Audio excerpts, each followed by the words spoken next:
Oke, selamat siang. Selamat datang kembali pada mata kuliah Statistika Ekonomi 1. Baik, di sini Bu akan menjelaskan beberapa materi yang belum Ibu jelaskan. Nah, di sini ada bab 2 lanjutan.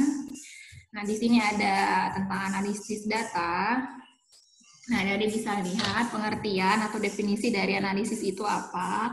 Kemudian biasanya analisis data itu digunakan untuk apa? Di sini ada membandingkan dua hal atau dua variabel, kemudian menguraikan atau memecahkan suatu hal menjadi komponen yang lebih kecil, kemudian menduga atau menghitung besar pengaruh secara kuantitatif dari perubahan suatu kejadian terhadap kejadian lainnya. Nah, kalau yang nomor 3 ini, yang C ini nanti di kalian menyusun skripsi, perlu adanya analisis data ya untuk menghitung pengaruh signifikan atau hubungan variabel.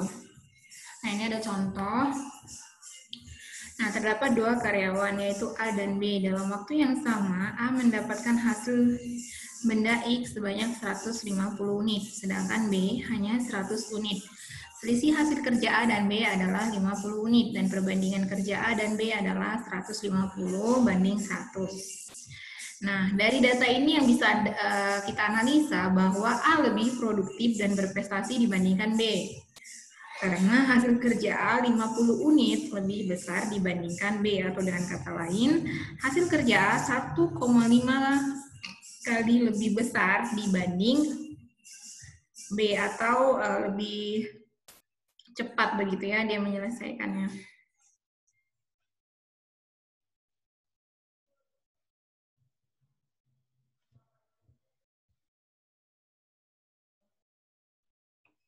Oke, kita lanjutkan. Kemudian data itu dibagi ke dalam 5 kriteria, yaitu data menurut susunannya, menurut sifatnya, waktu pengumpulannya, sumber pengambilannya, skala pengukurannya. Nah, adik-adik, untuk lebih jelasnya lagi ini, adik-adik bisa juga ya kayak searching Google atau lihat-lihat di internet begitu ya. Seorang mahasiswa harus berinisiatif ya, karena kan bukan anak SMA lagi, yang mana dosen semua yang memberikan materi begitu. Nah, ini pembagian data menurut susunannya. Ada data tunggal. Nah, data tunggal ini data-data yang belum disusun atau dikelompokkan dalam kelas-kelas interval. Nah, ini contohnya ada nilai matematika dari 12 siswa. Nah, ini dia data tunggal, dia belum dimasukkan ke dalam tabel yang berisikan kelas-kelas interval. Kemudian data kelompok. Nah, kalau data kelompok ini diambil dari data tunggal, kemudian disusun atau dikelompokkan dalam bentuk tabel frekuensi. Contohnya, data tinggi badan mahasiswa semester 1, kelas G, jurusan administrasi bisnis, fisip undana sebagai berikut. Nah, ini contoh ya adik-adik ya, contoh. Nah, datanya ini contoh, dia tidak kasih tahu data tunggalnya, tapi dia langsung kasih tahu data kelompoknya begitu. Data kelompok yang sudah dimasukkan ke dalam kelas-kelas interval. Kemudian pembagian data menurut sifatnya, ini sudah kita pelajari di materi-materi sebelumnya. Ada data kualitatif, data kuantitatif. Kemudian pembagian data menurut pengumpulannya, waktu pengumpulannya ada data berkala. Nah, kalau data berkala ini dia dikumpulkan dari waktu ke waktu, kemudian diurutkan berdasarkan urutan waktu, misalkan 2015 sampai 2020. Data 2015 sekian-sekian, data 2016 sekian-sekian begitu. Sampai data 2020, itu data berkala. Atau seperti yang ada di contoh ini, harga beras. Kemudian data cross section merupakan data yang dikumpulkan pada suatu waktu tertentu tanpa melihat perbedaan waktu. Contoh sensus penduduk tahun 1990. Nah, seperti yang kita tahu, kalau sensus penduduk itu biasanya 10 tahun sekali. Kemudian pembagian data menurut sumber pengambilannya. Nah, ini nanti ketika kalian meneliti atau menyusun proposal skripsi, nah, sumber data yang bisa kalian ambil itu boleh data primer dan data sekunder. Nah, data primer ini data yang langsung diambil dari data aslinya, begitu, sumber aslinya memang. Kalau data sekunder itu diambil dari berbagai sumber-sumber data yang telah ada. Contohnya begini. misalkan adik-adik ingin meneliti penyebab rendahnya nilai UN di SMA Negeri 1 Kupang, begitu. Nah, data primernya adik-adik langsung ambil ke SMA Negeri 1 Kupang, minta ke kepala sekolah. Data sekundernya adik-adik bisa searching melalui kemendikbud.go.id. Nah, lihat dari data Kemendikbud untuk data nilai UN SMA Negeri 1 Kupang. Nah, itu perbedaannya ya. Kalau data sekunder itu, kita itu tidak langsung ke tempatnya mengambil data, tapi kita boleh dari internet atau dari website resmi pemerintahan, begitu. Tapi sebaiknya dari website resmi pemerintahan ya, agar datanya itu tidak diragukan. Kemudian pembagian data menurut skala pengukurannya. Nah, ada data nominal, data ordinal. Kalau data nominal ini dia biasanya diberi label seperti laki-laki atau perempuan. Kemudian kalau data ordinal, dia data nilainya yang dapat diurutkan. Nah, ini biasanya ketika kita mengisi angket atau kuesioner, hampir mirip ya dengan skala Likert. Nah, ada kalau 1 itu sangat puas, 2 itu puas, netral, begitu. Nah, kemudian data interval. Selanjutnya ada data interval. Nah, merupakan data nilainya dapat diurutkan dan dihitung selisih antar dua nilai. Kemudian data rasio. Merupakan data yang diurutkan dapat dihitung selisih antara dua nilai. Ya, data interval dan rasio ini hampir-hampir mirip ya. Tapi kalau untuk data rasio, dia memiliki nilai 0 absolut. Nah, ini contohnya ada tinggi badan, berat badan, durasi waktu perjalanan. Oke, kita masuk ke bab 3, distribusi frekuensi. Nah, distribusi frekuensi merupakan sebuah representasi. Representasi itu gambaran gitu ya, ataupun hal yang mewakili gitu. Baik dalam bentuk tabel atau grafik yang menampilkan data kelompok beserta dengan frekuensi dari masing-masing data tersebut. Nah, bagian pada distribusi frekuensi itu ada kelas-kelas, ada batas kelas, tepi kelas, titik tengah kelas, interval kelas, panjang kelas, frekuensi kelas. Perhatikan tabel berikut. Nah, ini sudah ditentukan ya intervalnya, tapi belum dikasih tahu data tunggalnya atau data mentahnya. Ini sudah disajikan langsung dalam tabel frekuensi, sudah dihitung langsung intervalnya. Nah, ini contohnya, datanya fiktif, ini hanya contoh. Nah, cara membuatnya ini, terlebih dahulu kita urutkan data terkecil hingga data terbesar. Nah, itu biasanya kita ambil dari data tunggal yang disajikan. Kalau ini kan sudah data berkelompok ya. Nah, kemudian menentukan jangkauan dari data. Di mana rumus jangkauan itu data terbesar dikurang data terkecil. Kemudian kita tentukan banyaknya kelas atau K ditentukan dengan rumus Stargess, yakni K sama dengan 1 tambah 3,3 log N. N ini banyaknya data ya. Kemudian kita tentukan panjang interval kelas. Panjang interval kelas itu dapat kita peroleh dengan rumus J per K atau jangkauan per kelas. Kemudian kita tentukan batas bawah kelas pertama, kemudian kita hitung frekuensi masing-masing kelas. Oke, baik. Nah, kita akan menyusun interval data tabel frekuensi ya untuk interval kelasnya. Sebentar.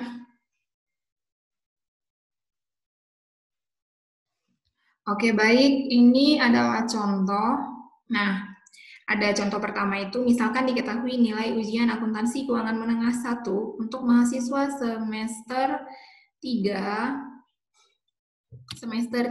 Prodi Pendidikan Ekonomi Universitas Nusa Cendana adalah sebagai berikut. Nah, 50, 52, 52, 58, 60, 62, 62, 64, 74, 75, 75, 80, 80, dan 84, 84. Nah, diminta kelompokkanlah data tersebut ke dalam tabel frekuensi. Nah, kita kerjakan. Pertama,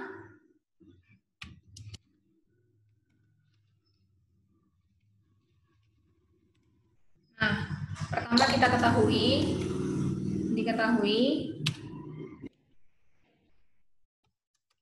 diketahui N atau banyaknya data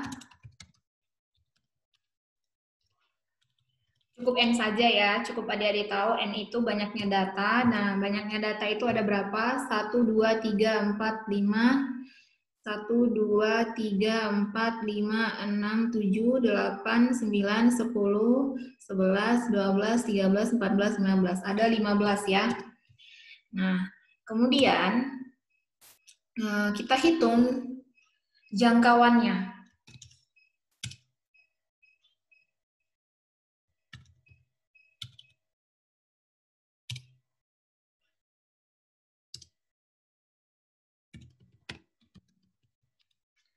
Nah, kita hitung jangkauannya.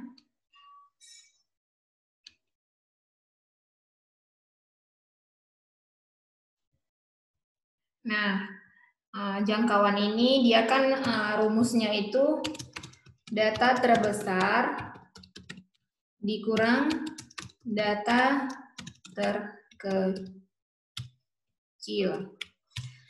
Nah, bisa kita tahu bahwa data terbesarnya itu 84. Kemudian data terkecilnya itu 50. Nah, kita kurangkan hasilnya itu jadinya 34. Oke, selesai kita hitung jangkauan, kita hitung banyak kelas. Banyak kelas atau K. Jadi jangkauan atau J ya.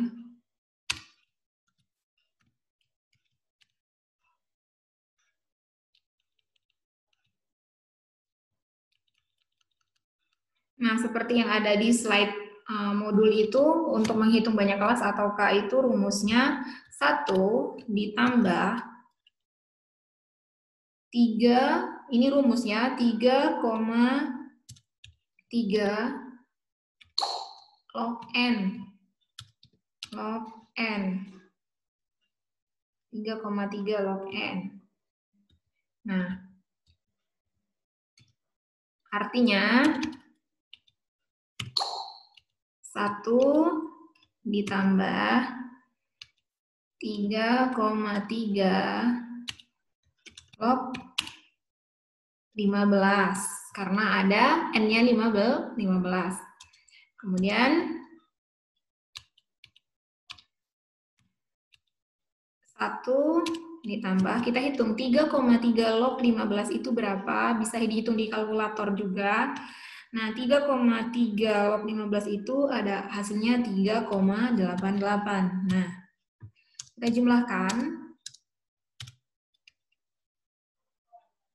Jadinya 4,88. Kita bulatkan, dibulatkan jadi 5. Nah, berarti banyak kelasnya itu ada 5. Setelah kita tahu banyak kelasnya, kita hitung panjang interval.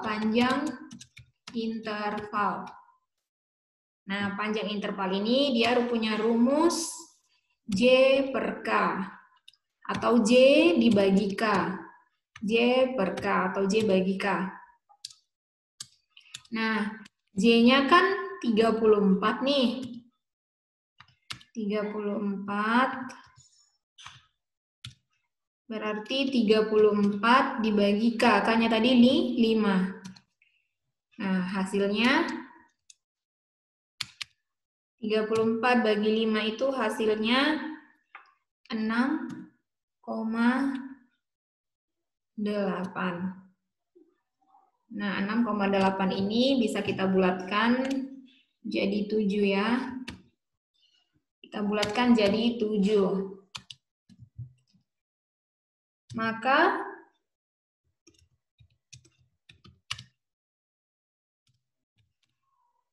terbentuklah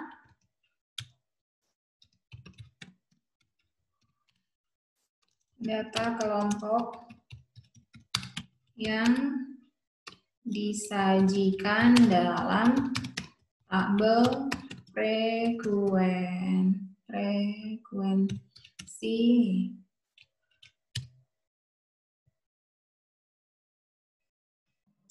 Nah, oke, maka terbentuklah data kelompok yang disajikan dalam tabel frekuensi. Nah, adik-adik jangan lupa terlebih dahulu tuliskan judul tabelnya. Nah, ini kan tabel frekuensi nilai ujian akuntansi keuangan menengah 1, Ibu singkat AKM 1. Kemudian tadi kan dikasih tahu bahwa ada 5 kelas. Jadi ini ada Ibu buat ada 2 kolom dengan 7 baris. Nah, kolom yang pertama itu untuk nilai ujian, kolom yang kedua itu frekuensi atau jumlah mahasiswa.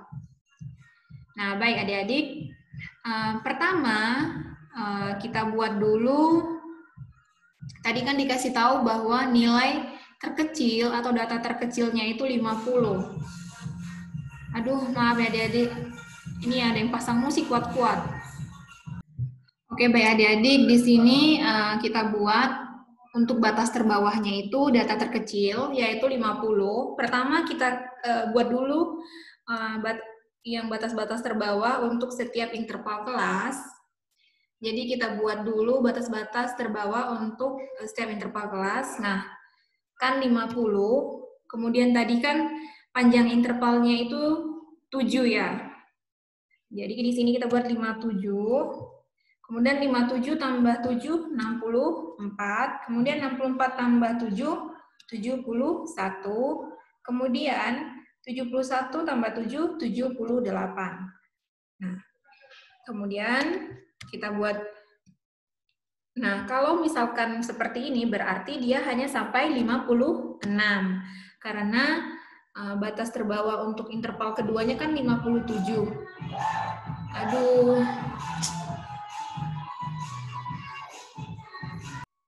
Nah, kemudian kan kalau seperti ini kan dia batas bawah untuk interval yang kedua itu kan 57. Berarti untuk yang interval pertama itu 50 sampai 56. Nah, berarti yang ini 57 sampai 63. Kemudian ini 64 sampai 70. Kemudian berikutnya 71 sampai 78 begitu. Maaf, 77. Kemudian, nah, untuk ini, untuk batas akhirnya, batas untuk interval terakhir itu kita buat 77 ditambah 7, 84 gitu ya. Sebentar, Ibu mau ganti dulu ini garingnya. Oke. Ya.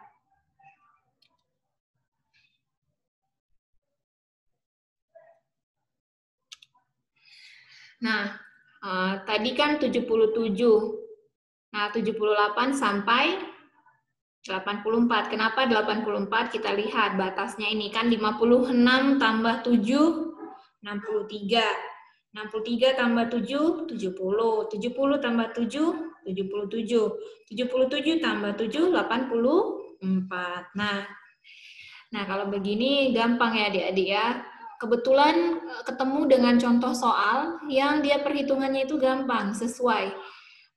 Data terendahnya atau terkecilnya memang benar-benar dimulai dari 50, dan itu merupakan batas terbawah datanya. Dan data interval tertingginya itu 84, dan itu memang data terbesar dan batas atas terakhir begitu ya.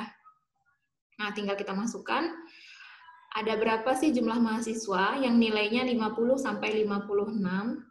Nah, kita lihat ada 1, 2, 3. Berarti ada 3 mahasiswa yang nilainya itu di antara 50 sampai 56.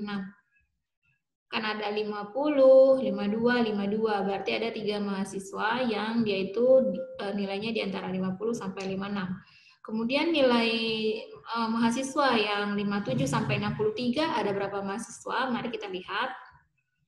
57 sampai 63. Nah, ini ada 58, 1, 62, 62, 3, 2, 4. Berarti ada 4.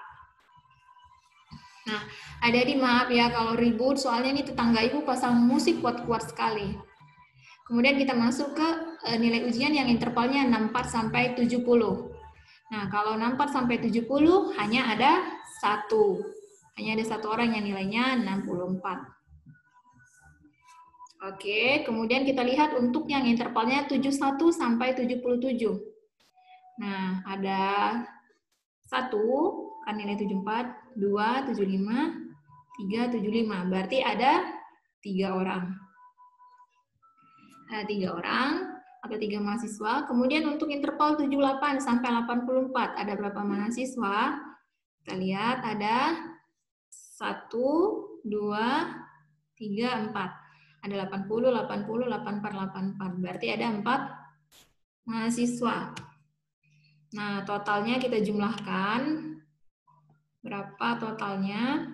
3 tambah 4, 7. 7 tambah 1, 8. 8 tambah 3, 11. Tambah 4, 15. Pas ya? Kan tadi banyaknya data juga 15.